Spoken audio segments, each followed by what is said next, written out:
and darling viewers, it's Jen here at Check Her Joy, and this time I'm reviewing Harley Quinn Volume 1, Die Laughing. The art and writing is by Amanda Connor, Jimmy Palmiotti, John Timms, and Chad Hadron, and this is issues 1 through 7, and this is part of DC Universe Rebirth.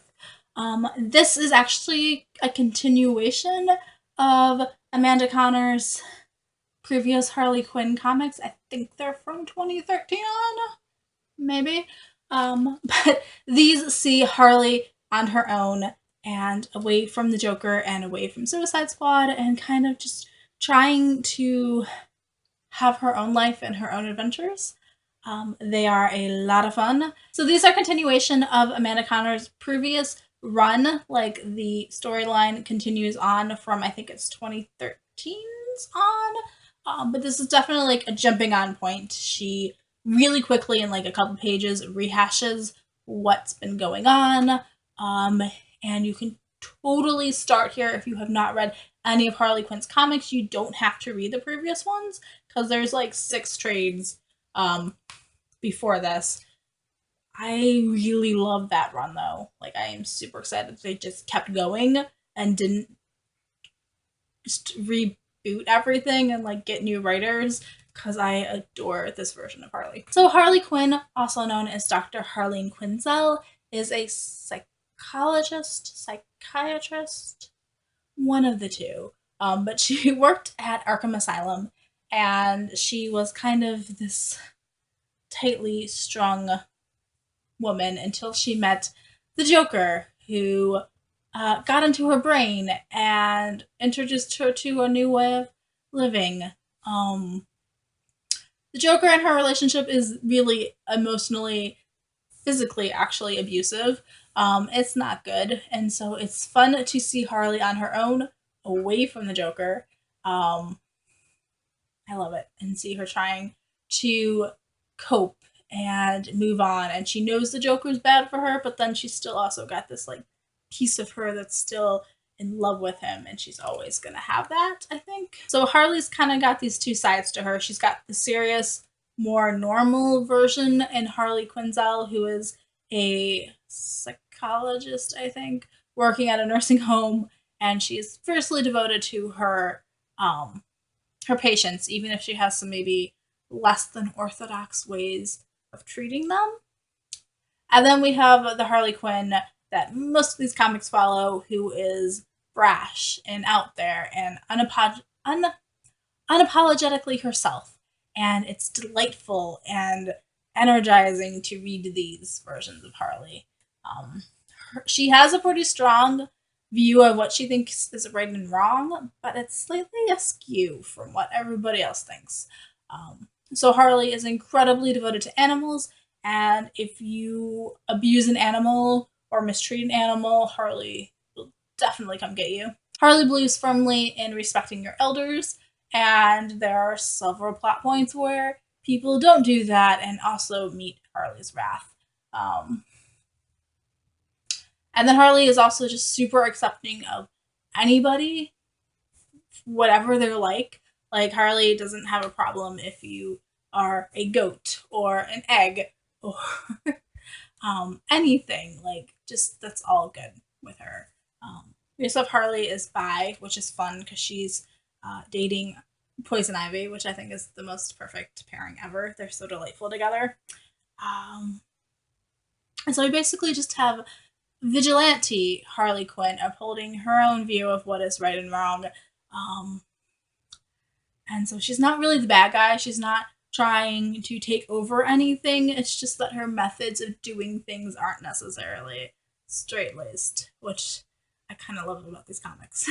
So Harley owns this apartment building, where most of her residents work in the bottom floor, where they're either part of this wax museum devoted to murder, mayhem, and just villainy, or part of this freak show or burlesque thing going on here. And so we've got Harley's compadres. Then we've got her gang of Harleys who she's assembled. They are other like-minded individuals who go out and fight crime and make the world better and help people. And then we've got Harley's skater buds, because she's part of the roller derby. and her girlfriend Poison Ivy, and best friend Power Girl, who maybe Power Girl doesn't see Harley the same way. We've also got Red Tool, who is also sort of a vigilante. Um, he's fun to watch, kind of a Deadpool parody. And this genie that she's recently freed and is no longer a genie with powers and trying to adjust to current life. I love the chaos of this. And of course, all of Harley's animals. I love her animals. Um, like I said, this book caps it up pretty much in just a couple pages, which is what I'm showing you. So there are 3 story arcs contained within this volume. The first one involves an alien crash landing on Earth, and it starts off this entire zombie apocalypse. And so we have Harley and her friends fighting zombies and trying to figure out what's causing it, how to stop it, and like if it's transmitted through biting and stuff, like how safe are they? Not actually my favorite story arc, the zombies, honestly. It's fascinating and it was interesting, but it wasn't as good as the rest of this book. So if you're struggling through the first one, just keep going, I guess. Second story arc is really short. I think it's an issue or 2 long. Really quickly wrapped up. And it involves this international conspiracy to trick senior citizens into giving away their information, like their bank accounts and stuff, so that this crime syndicate overseas can like clear out the bank accounts. And so Harley is avenging her patients who have been tricked. Liked this one better. The third story arc, which is my absolute favorite, involves Harley Quinn and her friends starting up a punk rock band.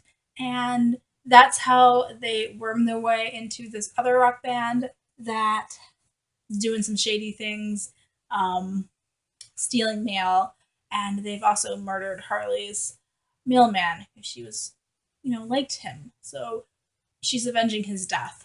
A lot of Harley avenging things. But that one's my favorite, like the whole rock band scene and sneaking into this other group and trying to figure out what they're doing and who's in charge. It's fun and delightful, and that was my favorite story arc. This entire book is still fun. I gave it 3 stars mainly because it started off so slowly with the zombie one. Maybe 3.5 stars? But I really enjoyed it. I love Harley Quinn. You guys should totally check this one out or check out the first one from 2013, especially if you love stories that are slightly off kilter and not traditional good guys. I love it. There's definitely like this zany, slightly dark sense of humor to these comics. A lot of blood and bashing things. So there's my review for Volume 1, Die Laughing, from the Harley Quinn comics. Totally check it out. I recommend it. So peace out. I love you guys and keep reading. Bye.